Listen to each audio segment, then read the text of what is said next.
Introducing Oakley Meta Vanguard, the new performance AI glasses designed for athletes. With hands-free capture on an action-ready ultra-wide camera, powerful open-ear speakers, and built-in Meta AI that syncs with your Garmin devices for real-time insights while you train. Take your performance to the next level with Oakley Meta Vanguard. Athletic intelligence is here.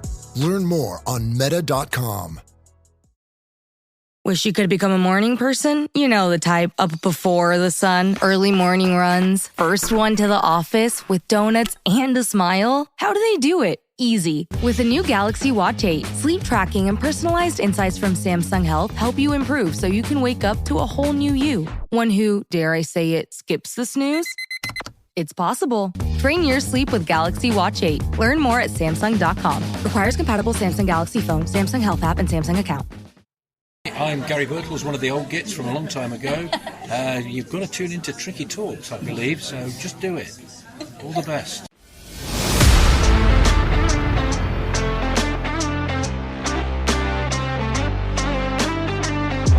Robertson, the first time we've seen them attack them, and there's Francis! Well, that's what I wanted to see Robertson do. And still Robertson. Getting his shot in, and a goal! Robertson!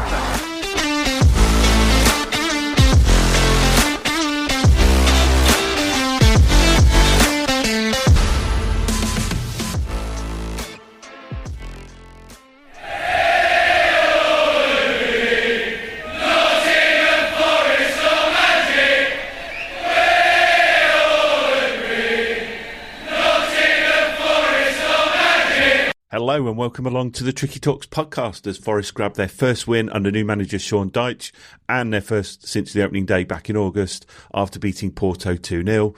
Here to discuss that and look forward to a tricky trip to Bournemouth are Mollo and Kate. How are you doing, Mollo? Yeah, all good, thank you. Excellent day today. It was, yeah. Kate, you got a smile on your face, still beaming from the result? Yeah, absolutely. It's sinking in a bit, isn't it, today? Like last night, it was like dreamland, and today it's like, we won that game. We did. Chelsea can't make it, unfortunately, because she's still suffering from the cold that was hampering her on the last show. And she does sound like Sean Dyche today. So we could have had her on, actually, and pretended she was a special guest, I think. But hopefully she'll be back for Monday. Right, on to Porto then, guys. Let's start off with the team selection, shall we? Because I was travelling up to the game with Danny and we were talking about the selection, and between us we got it spot on. But what did you guys make of it? I think it looked a strong team. It was a strong team, wasn't it? And I think you can probably now pick that first 11, can't you? If that's what it's based on. What were your impressions, guys? Start with you, Mollo.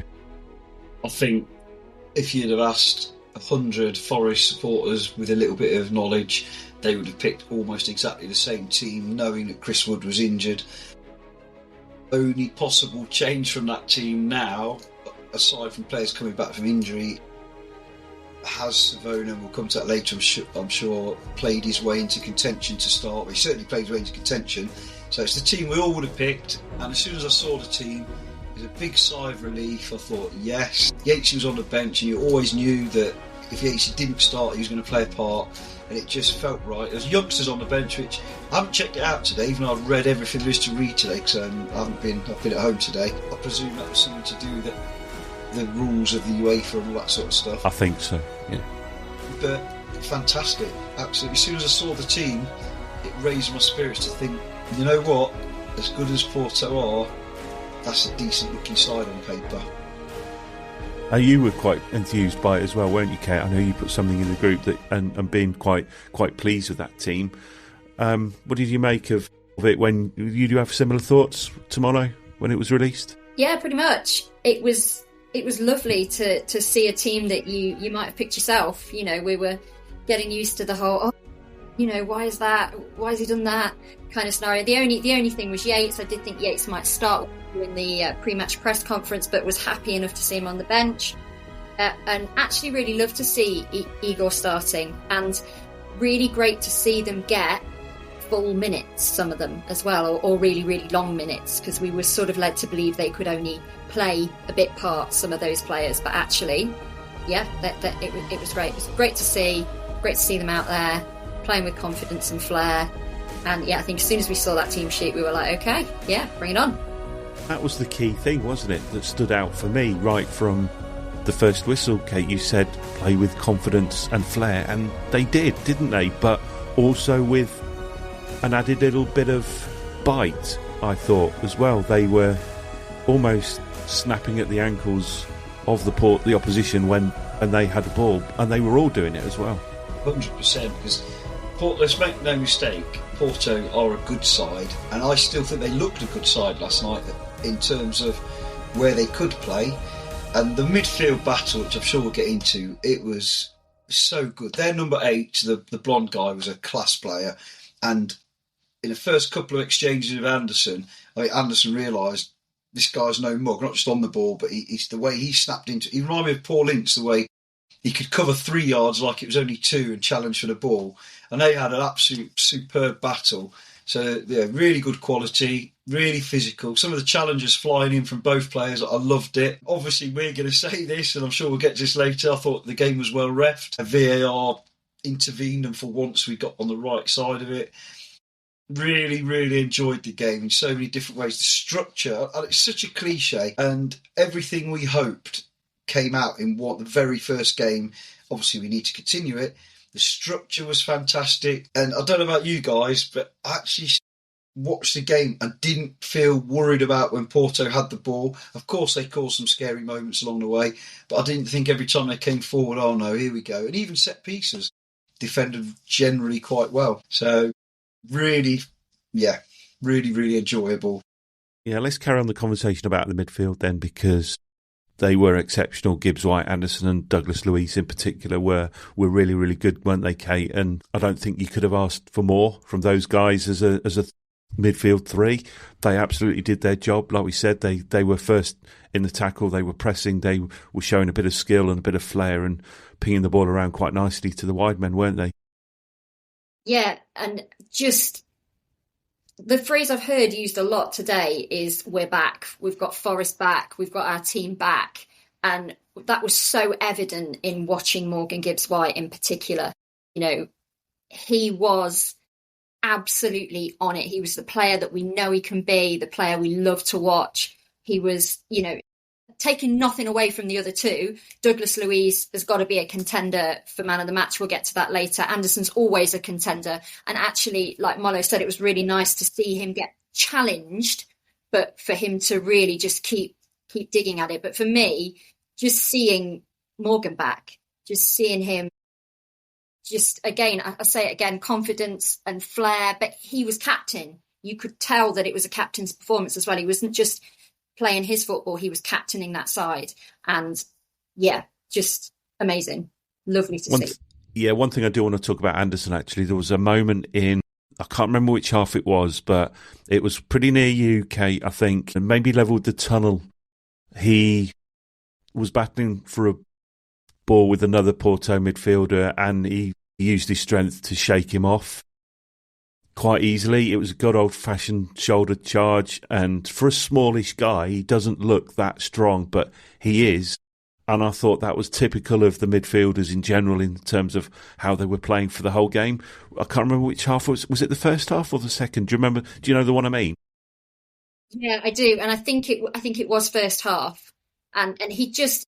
You say that he's not very big. He looked big in that moment, didn't he? Everything about his body shape, everything about that. He was just, this is my ball and you're not having it, which, yeah, fantastic. It was good to see Douglas Luiz play a huge part in the game, not just in terms of his ability, but in terms of minutes as well, Mollo, wasn't it? Because he'd got his game time has been managed so far, given the fact that he hadn't played for a long time, and then he got this injury. So up to this point, his minutes have had to be managed. But I think he played most of the game, didn't he? And he was only brought off at the end simply to give fresh legs a run out. And they didn't really lose anything by his replacement coming on. I thought that was an ideal time to swap, given the fact that they needed some fresh legs. But his performance overall, wasn't it, was really good.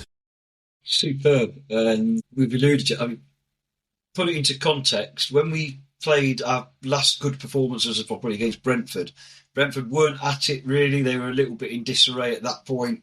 and there wasn't much in the midfield until the second half. But make no mistake, they were really good players in Porto's midfield, and we didn't exactly dominate them.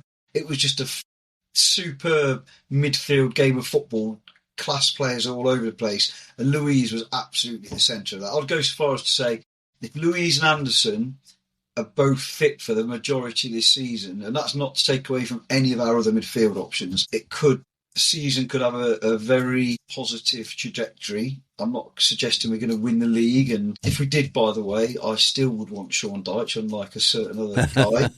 I wonder who that could be.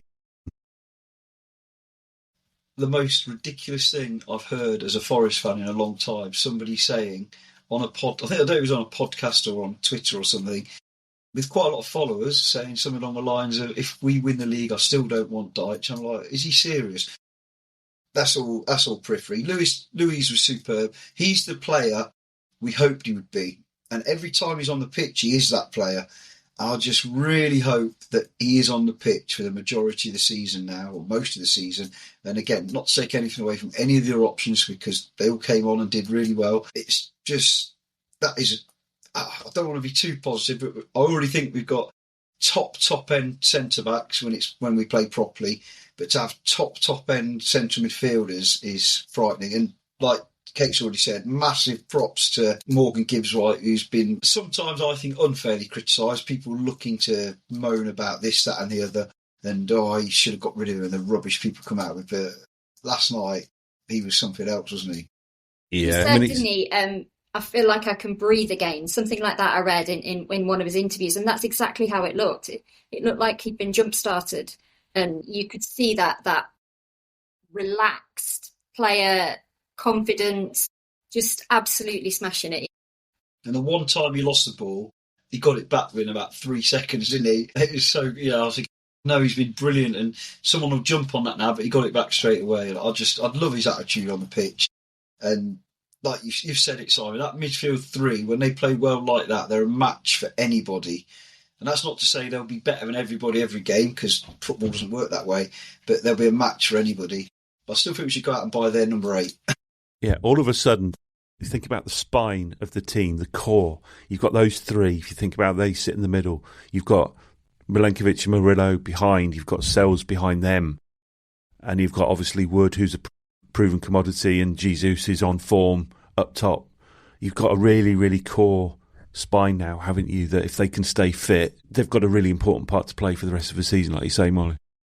Absolutely. I don't want to get too excited, because of course it's one game. Of course although they were really physical, it is still only one game, and they are overseas opposition. It's not a team full of athletes like you get in the Premier League, and as we'll see on Sunday. I've been positive about the possibility of Dyche and Sean Dyche getting the job from day one, but that massively exceeded expectations for most people, I think, didn't it, in terms of turning it around so quickly. Yeah, absolutely. I do want to talk about the defence. We just mentioned them a couple of times. When Porto were attacking, especially in the first half, they did put us under a lot of pressure without creating too many clear-cut opportunities. But they knocked it around really well, as you would expect from a European team. And from a defensive standpoint, it was almost like it was organised chaos, if you see what I mean, in terms of how Forest were defending. They were tight, they were compact, and they were organised. But the way they were defending in terms of blocking and tackling and doing this and that, anything they could to keep out the opposition, it just looked a bit chaotic in a good way, if you see what I mean. So organised chaos was the phrase I thought of as I was watching it. What did you guys make of it? And okay, you were down that end, especially in the first half. Mollo perhaps not so, given the fact you're an A block. But what were your thoughts of that defensive performance, especially in the first half? It took me back a little bit to the heydays of last season when we were in form and we were playing so well, in that I got back into that mindset of they've got this, they can handle this, and having that faith in them to do that and not make any crazy mistakes. And as organised chaos, I think, yes, I'll give you that. But I think that's because they were, like we've said, they were coming at us all the time. They were battling for everything, but they were just so solid. They stood so strong, and that's the key, isn't it? The organisation. They knew what they were doing, where they needed to be, and they were really comfortable in that. So first half, I didn't feel threatened by them scoring particularly.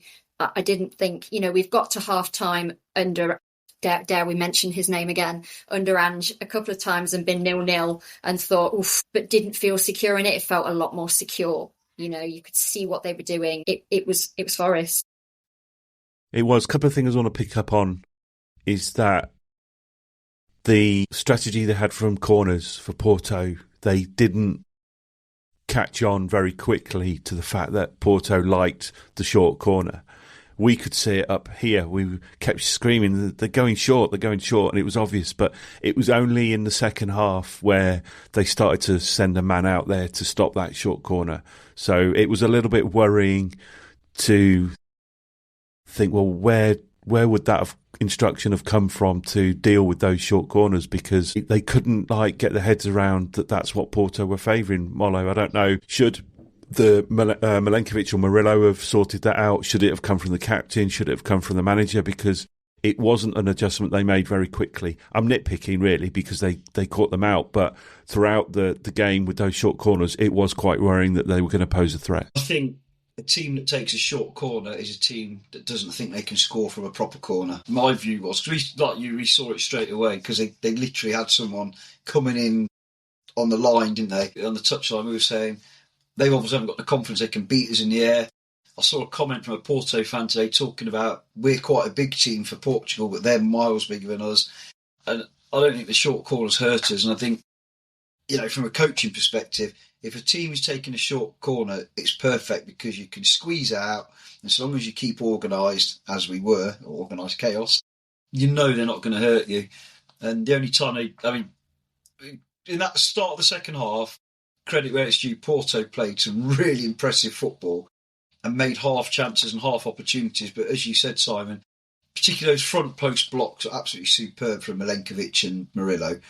And when they did score, shout out to Topo Jr. that he said straight away, he said, there's an offside there. So he was quite happy, but I wasn't so sure. And that was the only time they were hurt us, wasn't it? And to do that, they were offside. And my view was, if he is offside, he's massively affected the game whether he's touching the ball or not, because Sells came out and made a superb kind of saving tackle, really, wasn't it? More than an actual normal save, which he wouldn't have had to have done if that guy wasn't stood offside. So there's no argument with that. But I thought the defence looked really good, I've got to say, from where we were, especially when they were attacking the Bridgeford end in front of us. And they were playing well in that second half. Credit to Porto. I didn't feel like they were going to hurt us too much.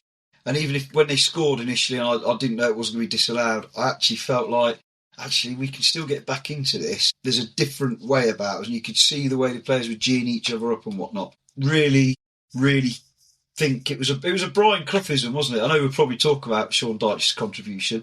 He hasn't gone in and tried to do anything particularly new.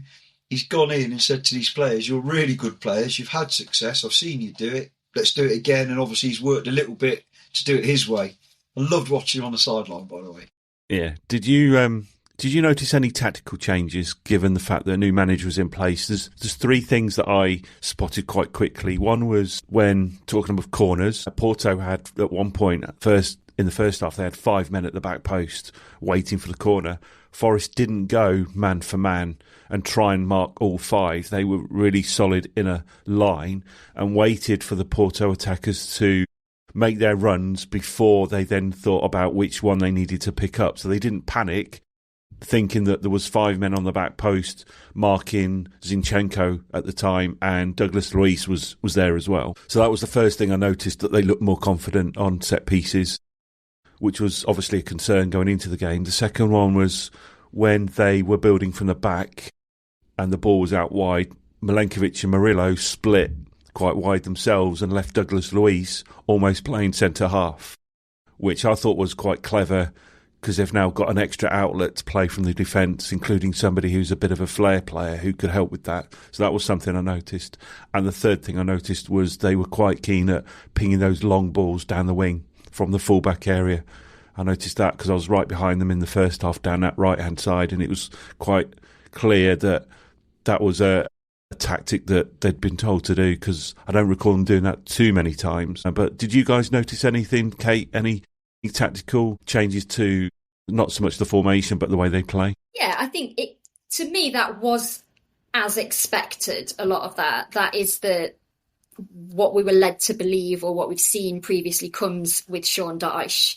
That, I kept the phrase that Mollo uses about shut the back door kept coming into my head, because that is what they did, and they built from the back and they played out and they used the wingers, which is exactly what we thought he was going to do. And when we saw how the team was set up, you could see exactly what you've just described, how it was going to go boop, boop, boop, boop. And it did.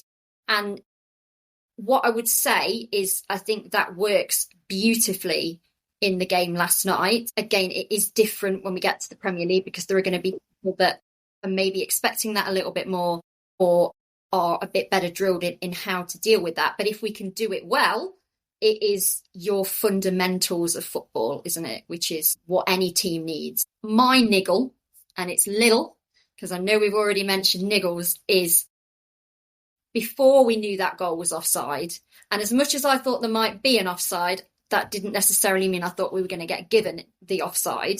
I wasn't so confident that we could get our way back in. And what I really, really wanted to see as the icing on the cake yesterday was a goal from open play. Because yes, I do think he got both the penalty decisions right and the offside right. However, as we know, you don't always get those decisions, even with VAR. And watching Callum go one-on-one and not score, watching Nico come down, and I was arguing with my son as to whether or not that was a shot or a scuffed cross. It is just that last thing, because again, in the Premier League, you need to be scoring those goals. You're not necessarily going to be given the penalties. You're not necessarily going to win the penalties. It was a very physical game. So that would be my little niggle. In terms of tactics, loved it, what I expected, and it worked. Yeah, what about you, Mollo? Any concerns for you in terms of the tactics that were deployed? Were you happy? Anything to work on? I think the players have still got a little bit of getting used to the way Dyche squeezes one side of the pitch, haven't they, when we haven't got the ball. And he was like waving them into the right positions. I love how much ball, because of the way he gets them to set up, the two wingers got in space one-on-one. I think it was reminiscent the way Callum Hudson-Odoi was shuffling down the wing. I loved it. It was like watching a modern version of Robbo. I thought he was superb, by the way. Well, they all were, but Callum Hudson-Odoi was superb. This is what he always does. Looks after the ball, beats his man, gets a shot in when he can, gets a save out of the keeper. But the way we deny them space was so impressive. And you, as you picked up on the way the position Louise picks up as well, I know there's going to be the occasional time we play a team who can undo that, because they can play that, ping it across to the man who's left alone on the far side of the pitch. He kind of looks after half a pitch, doesn't he? I thought it was so obvious to see, if that makes sense, because you kind of knew it might be coming, but it's a lot different trying to unpick it, though, isn't it? Going back to your point about the way we defended the set pieces, the five at the back thing against them, where they had the five at the back post, didn't work for them, because partly delivery, partly because we've got tall enough players. If that's five Arsenal players and Gabriel at the back post, you do wonder if it would have quite the same outcome with the kind of ball. And that goes for any team against Arsenal at the moment, doesn't it? But yeah, I was really impressed. I think it's almost like the blueprint that he said, we need to defend properly to give us the base so our good players can do their thing. And it all happened, didn't it? I would have took a 0-0 happily before the game. I kind of was hoping for a clean sheet more than anything, because that's the base to build on and to get those penalties. And I think Kate's right about the open play in one respect, because what's kind of got lost in the ether, and this is super harsh, Jesus should have put the ball away anyway before the penalty was given when it dropped for him. So that was one of those opportunities where you smash it into the roof of the net from 5-6 yards out, whatever it was. That's so harsh, because it was a blatant handball, it wasn't. I think I've read somewhere someone saying the second penalty you might not get, and I get Everton a couple of seasons ago there was a handball we didn't get, but as soon as it happened, obviously in front of you, like, that's the most blatant handball, that's a penalty all day.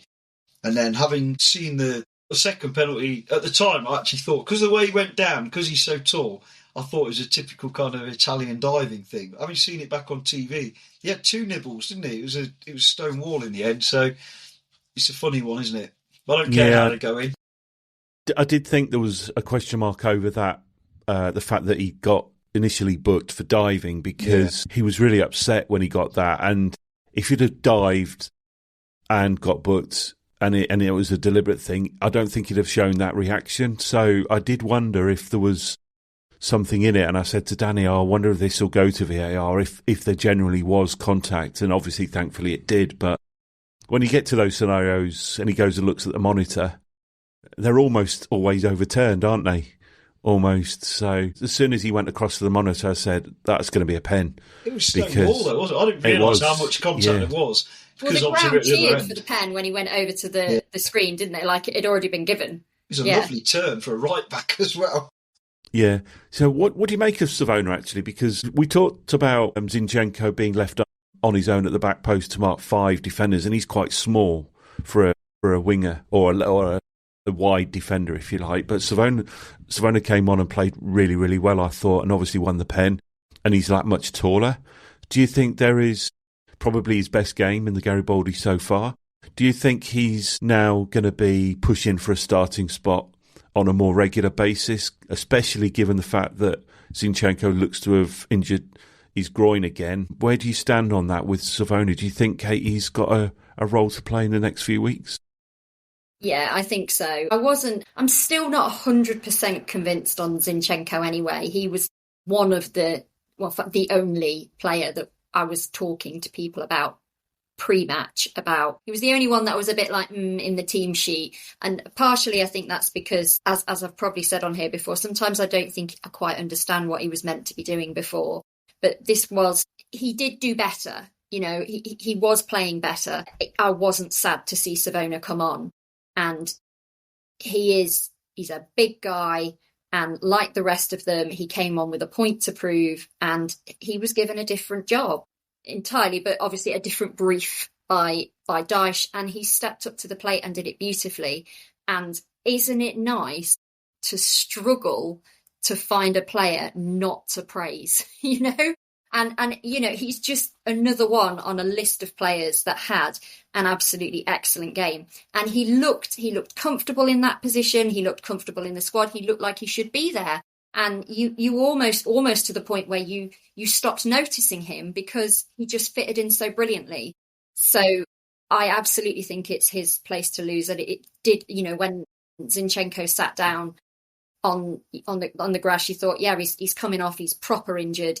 My expectation is he's not going to be available for Bournemouth or in the next few weeks. So it's Savona's spot, and I back him to hang on to it.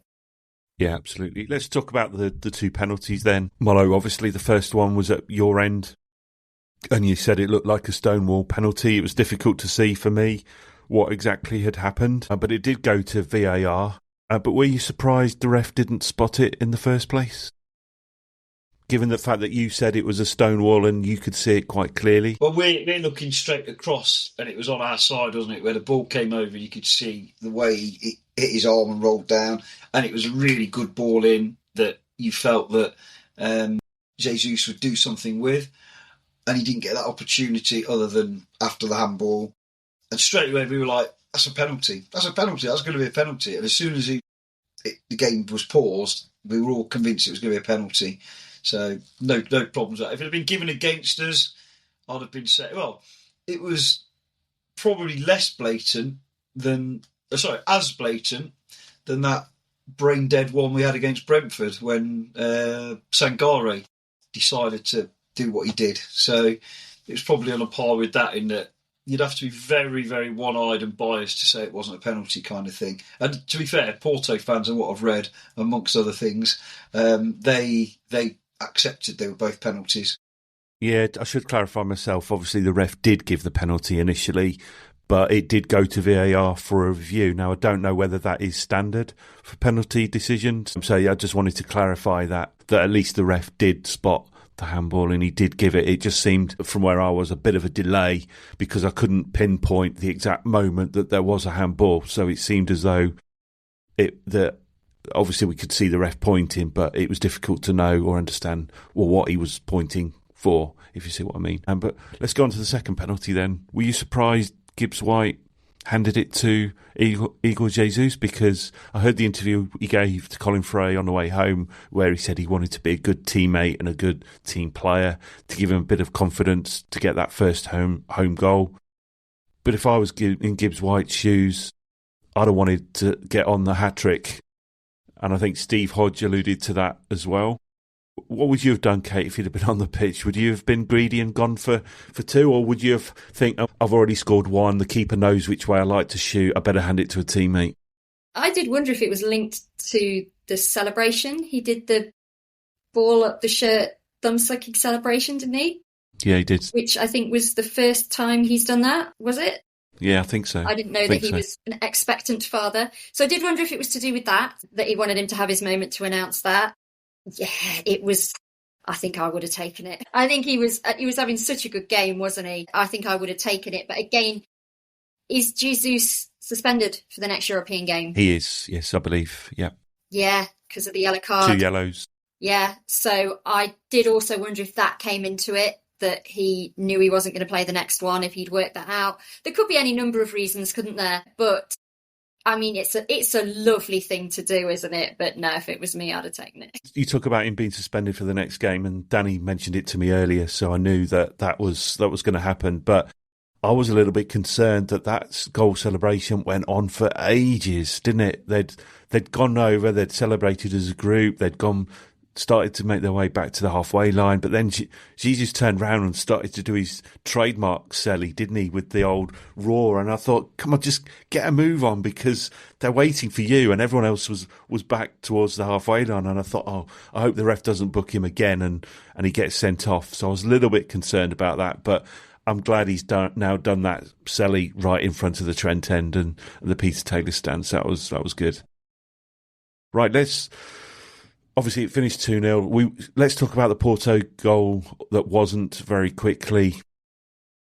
A bit of a scrambled goal, decent finish. It was offside. I don't think there's any doubt about that. So VAR was correct again for the third time. It's nice to have a bit of luck about VAR, isn't it, for a change? Three positive decisions, but we got a break. We got out of jail with that. But what I liked about it was a win-win situation, because with the whole vibe of European games, you like to see different teams, different supporters, the different songs from the supporters, and the way they celebrate a goal is different as well. You could noticeably say it wasn't a collective yes, like we all do when there's a goal. It was a collective goal in a foreign accent that was a little bit different, and that's the way they celebrate their goals. So it was nice to see that and have it disallowed, so you get the best of both worlds, don't you? You get to see opposition fans celebrate, but you get the benefit of the goal being disallowed. So win-win for everybody there. If we celebrated goals like that, we'd be getting stadium bans, I'll tell you that much. Yeah. We had a big group of Porto fans that was sat behind us, about 10 rows back from us. So we had an email before the game to say that was going to be happening, that there was I don't know how many it was, like about 100 maybe, fans that were going to be sat in the Peter Taylor stand, and that all the information about how they were going to be marshalled and stuff. And to be fair, they were very, very respectful. That would be how I would describe them, because I was a little bit concerned because there were some Midtjylland fans that had got in and were not respectful but couldn't be removed. So whether it was part of the same thing, I'm not sure, although there weren't as many. This was a proper sort of block of fans, but they were very, very respectful all the way through. They were fully flanked by stewards all the way around. They did celebrate when that goal went in, quite rightly. Wouldn't expect them not to, but again, not crazy celebrations, just your goal and your cheer. And of course, that was a bit of a bitter pill when they're right there, right in front of you. But then obviously it got disallowed, and then there were a few people that turned around and did the whole "Who are you? Who are you?" at them. But they took it all in very, very good spirits, and I don't think they understood you're just a small team near Lisbon. I don't think they got the translation in that, which is probably best because that's a bit harsh. But I have to say, I was a little bit worried about that. A big load of away fans sat right by us, and it was absolutely fine. And in some respects, kind of a nice thing that you can do that. You know, we don't have a lot of it now. You do still get more of it in women's football, but not in your men's professional game. And yeah, it was fine. It worked just fine. Yeah. Was it related to family members, dignitaries, or anything like that? Or why? I know it's UEFA competition rules, they need to do that, but yeah, why do they need to do that? There is a bit of a risk. I mean, Forest are pretty good at how they dealt with it yesterday, but it is a bit of a risk potentially around other stadiums. I mean, I don't know how they deal with it, but do they not give any explanation why, other than it was European competition rules? No, just that it's European competition rules, and then you can look in section whatever of the rules and read here if you want more information, which I didn't do. I think they put them very deliberately in the family area because that should be a calmer, more sort of inclusive environment. Sometimes it is and sometimes it isn't. But yeah, I mean, for me, it was kind of okay. Like I did resist the temptation to go up to them and say, "Can I have a selfie?" Because I thought that might be pushing it a bit after we'd just beaten them 2-0. And I didn't think about it beforehand. But I would like to think that they had a good experience as well, because whether or not that was their choice or whether they got stuck with being there, I don't know. Didn't ask them. Wouldn't be able to ask them. But yeah, it was fine. It was good. At least they didn't behave like Maresca did for Chelsea when he was sat in the middle of that director's box cheering the 3 Chelsea goals right in amongst, almost like on top of Marinakis, wasn't it? That was, he stood out like a sore thumb in that director's box. So at least it wasn't like that. Right, just before we move on then away from the actual game itself, I wanted to look at the general picture of how the Europa League table sits currently, because that was a massive win considering the opposition. They needed a win on the board to stop them getting themselves left behind. They got it. They now sit in 17th, which at the moment is well within the boundaries of a playoff place. The playoff places go down to 24th position. Obviously, they're only a point ahead of that, but they're well within that playoff boundary with only a vision of looking upwards, I think, considering they've played probably their 3 hardest fixtures already. Because when you look at the fixtures originally, you think Porto, Betis, they're going to be the hardest ones. Midtjylland, I wouldn't have thought. The easiest. Yeah. Midtjylland thought should have been the easiest, but it isn't. But they're top of the league. Yeah. So you think how well they've done, and it's obviously going to be that was a difficult fixture in the whole scheme of how they're doing. So maybe the 3 difficult fixtures have now come and gone. So I know no game is easy, but you think about the opposition based on their performance last night, they've got to be looking upwards with a little bit of confidence now, haven't they, Kate, in terms of what they can do to at least ensure a passage into the playoffs as a minimum. You'd like to think so, wouldn't you? Although, where are Braga? I think they're quite high when I had a look. They're second. They're second. Yeah, I thought they were.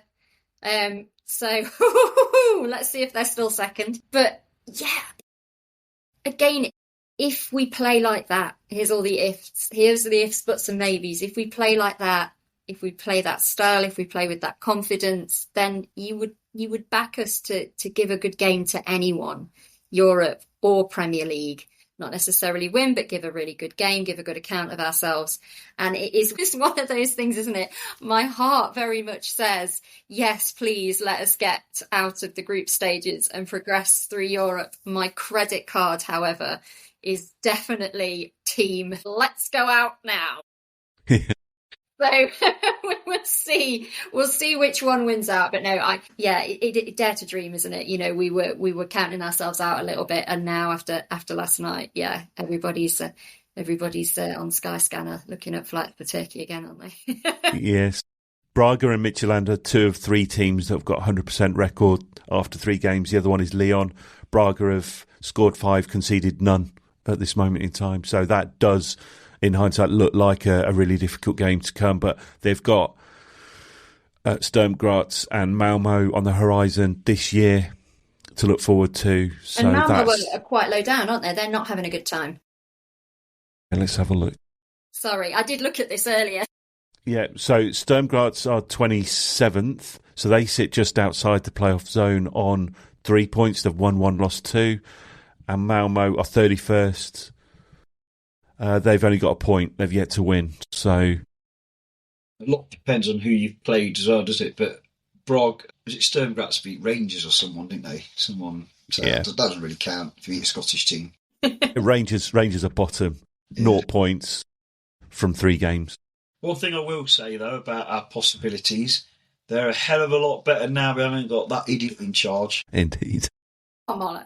Just say it. So the way the Europa League qualifications are configured for the next stage, I think the top 8 go through automatically, and from 9th to 24th, I believe, go in the playoffs. And I'm assuming here that 9th plays 24th. Yeah. If that is the case, as it stands right now, and obviously it's going to change, do you guys know who they're going to play in the next round? We're going to be top 8 because, a bit like Kate, I might slightly do it, my Bitcoin account won't take the hit. Yeah, we're currently at the top of the second half, so we play the team immediately above us in the league, and as it stands right now, it is Real Betis. Oh, wow. That's a tough one, but I don't think, like you said, it won't stay the same. It won't stay, but I just thought it was interesting. Too good as well to stay as low. Yeah. So that's how it's. I want Lille in the next round so badly. I don't think we're going to get Rangers somehow. Where are the other two? So Villa are 10th, and Celtic are, where are they? Oh, they're 21st. So Villa are still favourites, aren't they? In spite of what happened. Last night to them. Okay, right. Last thing on the Porto game, Mollo, you got sent some feedback from Porto fans. Which would you like to share some of the comments Porto fans made of Forest and the game and the City Ground? Yeah, they are very unusual in their way of doing it. So the ones that they're very good at swearing in English, and I don't know if it was stuff lost in translation. So I'm going to miss out the sweary ones or slightly change them. Hang on, I made a nice little list. Some of them, I read through them. There's a lot of feedback that was all very positive about how good we were, how big we were, how they should be doing better. Although one person did say Braga will beat these people. Oh, God, I'm doing a right mess of this. Here we go. So, first one was, let's be realistic. We have a unique opportunity to, quote, kill the sheep and win for the first time in England. Next one was, anyway, it's always the same poo in England. A priest always appears. Then we had... Where's it gone? Oh, no. Oh, there we go. Sorry. I made a mess of it. Seeing Dyche Stone, isn't it? Maybe that's what you mean by a priest. It's ironic. Oh, sorry, go on. I was going to say, it's ironic it was a biblical quote when we've got a Jesus up front. Yeah. Disallowed goal. What a rooster. Whatever that means. And the final one, it was about Sells and Chelsea. That was the best one of a lot. And I thought I'd screenshotted it.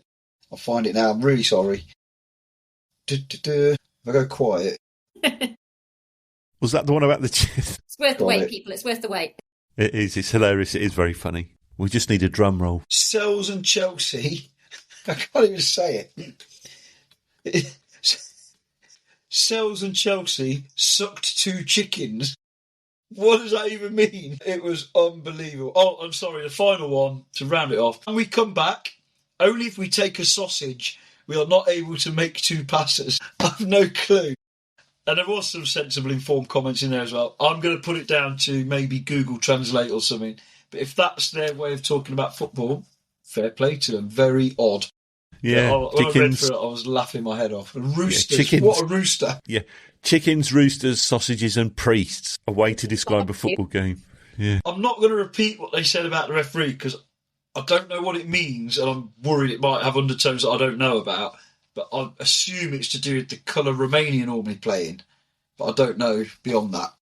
Yeah, don't know. So that was very funny. Was that your Mollo's moment as well, actually, Mollo? Or have you got something different that's just as funny? Do you know what? The goals were great and getting the penalties were great, but the moment of the game, actually, and I was tempted to go with Seatman's getting going, the new song about Sean Dyche, I loved that. You don't worry about a thing because everything's going to be Sean Dyche. But in actual fact, the moment for me was the disallowed goal when it came up as offside disallowed, because it was such a long gap. The celebration that they had was so full on, and like I said, we'd probably get stadium bans if we ran over the sheets and chucked all our drinks over at T Block and everything. So there was that going on. And then they were really, passionate, as a one way of saying it, in the faces of the T Block sort of thing. And then it was just so funny to see the balloon deflated when it reversed. And you could see T Block giving it back a few waves. So for me, that was just so nice. And I've got nothing against Porto. I actually really like what their fans represented and the ones we saw outside the ground and their silly marching with their flares, and more than anything, the way they respected the Stuart Pearce applause and joined in at half-time. So it's a team I've got a little bit of a soft spot for now. I love the way they played football, which makes it even more impressive that we negated it where it mattered. Yeah, my moment was the disallowed goal, the whole way it panned out, but that moment when it was disallowed. Did T Block give them some friendly Queen-like waves when it was disallowed? Well, from what I could see, when they scored, and obviously it's directly opposite us, but still probably 60, 70 yards away, I guess. From what I could see, they ran down the tarpaulin and across and everything, and most of T Block were very restrained, but there was a few what looked like slightly older gentlemen, obviously must have been sat right down in the bottom corner, and they definitely got out of their seats and maybe wagged a finger or two.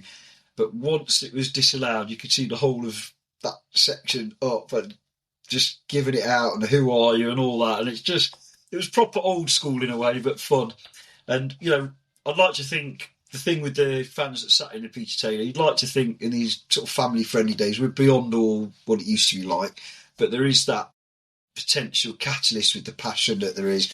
And I've got a soft spot for Portugal as a country, so Porto is my new overseas semi-foreign supporting team, unless we play them again, of course. I like it when you describe them waving a finger or two. Terrible. Can't condone that sort of behaviour, but it just felt like, and I've said it before, sometimes it's better to be lucky than good. And our previous manager had no luck whatsoever, as well as being really rubbish. We've got a little bit of, I wouldn't say we had the rub of the green, you just know that if it had been under the previous manager, then that offside, the guy perhaps would have not been quite offside, or somebody's leg would have been sticking out backwards to play him onside. So we have got a little bit of luck there, but wonderful stuff. Right, let's wrap up Porto then with our man of the matches. Kate, who are you going to go for? Now, this has been difficult today because part of me wanted to go for Callum because he was brilliant. He was absolutely brilliant. And the thing that really made me want to go for Callum was that he was brilliant defensively as well. And I've been a bit critical of him in defence before, but absolutely fantastic. So he was my first thought. And then I moved on to Morgan and then to Douglas Luiz because, apart from the good morning picture, I was just like, yeah, absolute game changer. But then I'm going to have to go back to my main man, Nico Williams. Yeah, that's what I need. I need a man in my life as consistent as Nico Williams. That's what I need, honestly. They don't exist in the real world. You're telling me. Present company accepted, Mollo? Yeah, of course. Oh, not me. Two wonderful husbands that you are, I'm sure. Your wives have no complaints. But he was just incredible. Played two different positions, both of them absolutely outstanding. I've said it before, I'm sure I'll say it again. He was absolutely everywhere. He had a part in every aspect of just that whole match. And I can't go with anybody else. It's lovely there are so many other strong contenders. For me, it's got to be Nico. Okay, Nico gets one vote. Mollo, who are you going to go for? Again, many of the same contenders, and Nico was brilliant. But what I look back at the marks I gave them on Finalysis. Actually, in the heat of like being the sad I am and being at home today, I've watched the game back. And for me, it's Douglas Luiz. marginally above a number of other people, including, you can make a case for virtually every player. And by the way, I thought on to yesterday's show, I thought our starting left-back was actually very good as a starting left-back, playing as a left-back instead of wandering off everywhere. I thought he did quite well, as they all did. But for me, Douglas Luiz was slightly better than all the rest. But I gave them all really high scores, I noticed, because I just couldn't fault them. Nico was in there. Milenkovic and Murillo were both absolutely superb. You can make a case for every single player that played. You can. And it's really hard. I think it's the first time this season where we've had the whole team to pretty much choose from, isn't it? Since Brentford, you're right. But I'm going to go with Morgan Gibbs-White because obviously he got the goal. He got his first goal of the season. He played really well, probably his best game of the season, bar Brentford. He was instrumental in that midfield, as we've already talked about, and he gave up the penalty for Igor Jesus as well. So that's why my vote goes to Morgan Gibbs-White. Right. We've gone on for nearly 55 minutes, guys. So let's have a very quick look at Bournemouth. Our quiz will return on Monday. We've run out of time this week, I think, this episode to do a quiz because we haven't got time to even think about that, I guess. But let's have a quick chat about Bournemouth. Currently sit third in the Premier League. They're unbeaten since the opening day when they lost away at Liverpool. They've on a rich vein of form. They don't have any European competition to play for. They've only lost one other game in the League Cup, which I believe was Fulham, maybe. Apologies if that's wrong, but they're playing really well at the minute. They look quite formidable, especially given our track record at Bournemouth isn't fabulous, especially what happened last year. I said earlier in the week that the Porto game scared me a little bit, and this one, to be honest with you, does as well. Initial thoughts, guys? Start with you, Mollo, on Bournemouth. Are you going? Yeah, going down. I'm going down tomorrow because why not? It's a 2 o'clock kickoff, so makes the journey shorter. For me, like you, I would be scared of them anyway because they've been on telly a fair bit. That game they lost against Liverpool, they're really unlucky anyway. I think Semenyo's arguably the best wide player in the Premier League at the moment. Add to that, they are our bogey team. Sometimes they are the Walsall of the Premier League for us, aren't they? Yeah. And so for that reason, I'm going there more in hope than anything else, than real expectation. Going to have a nice weekend, and anything we get, if we could take a point from there, that would be a massive step in the right direction. But if we get hammered, as long as we follow it up like we did before, with a nice 7-0 win against Man U, who's our next league game, then I'll take that. Just if we lose 5-0 and win 6 games, game 7. Well, all I can say to that is don't worry about a thing, Mollo. So. Everything's going to be Sean Dyche. It is. Kate, are you going? I am, yeah.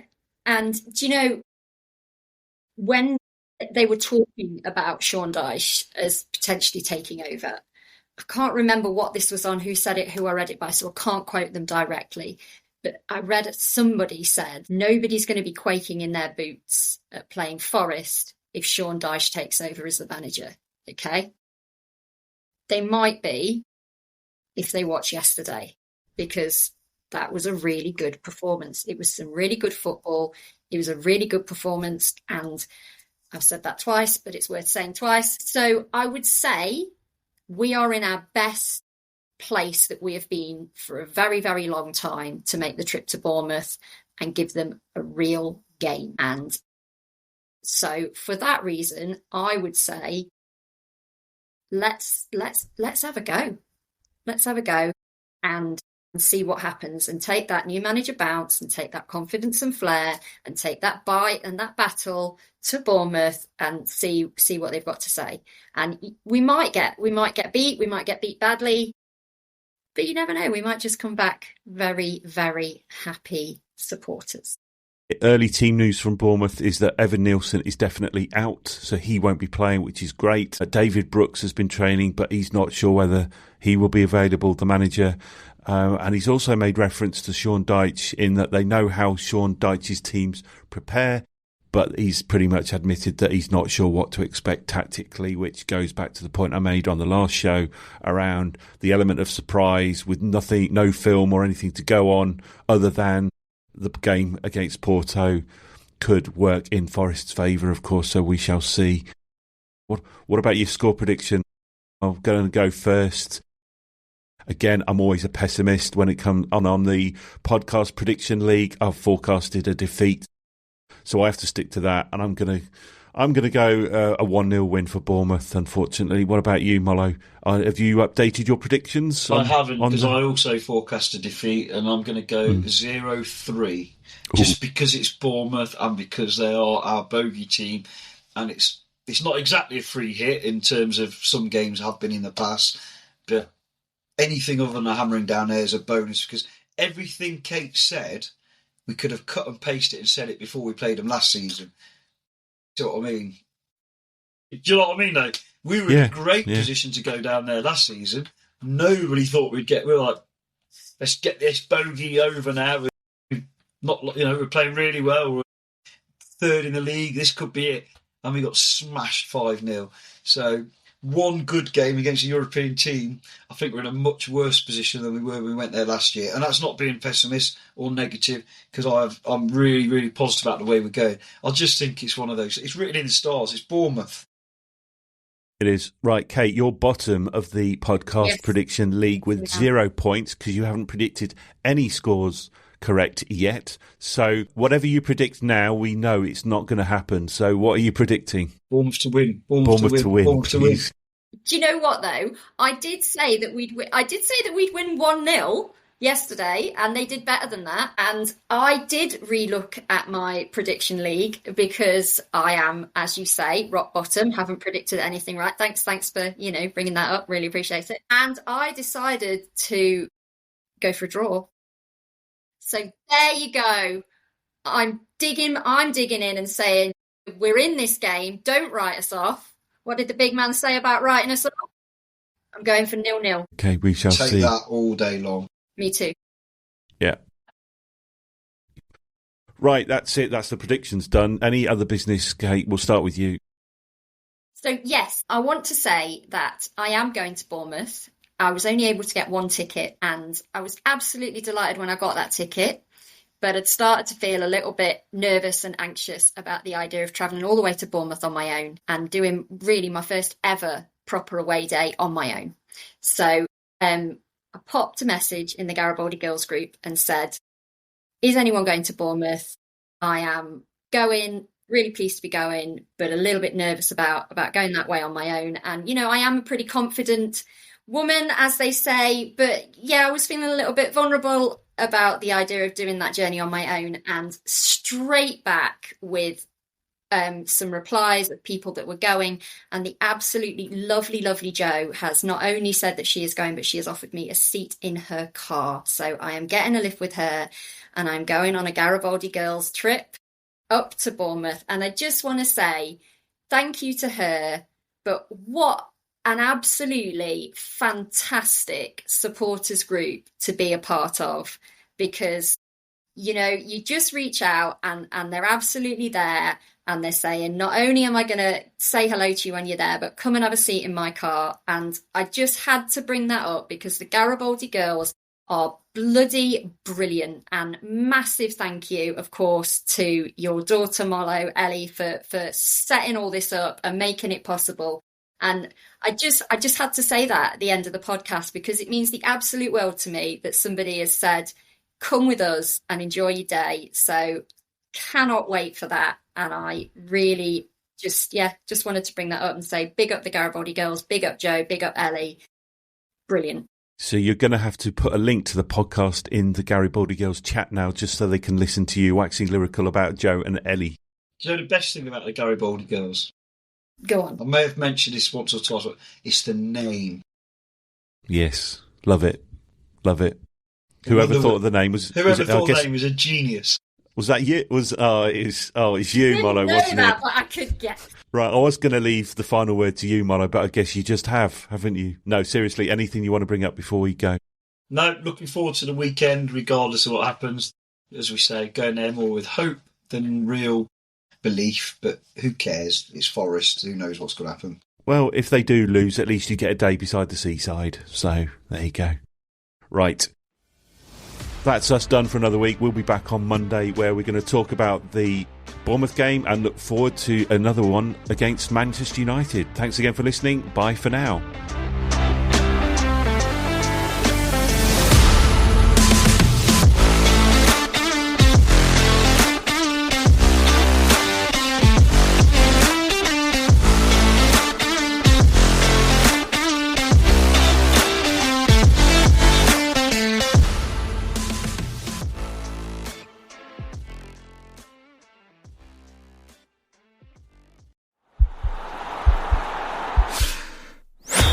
This podcast is part of the Sports Social Podcast Network.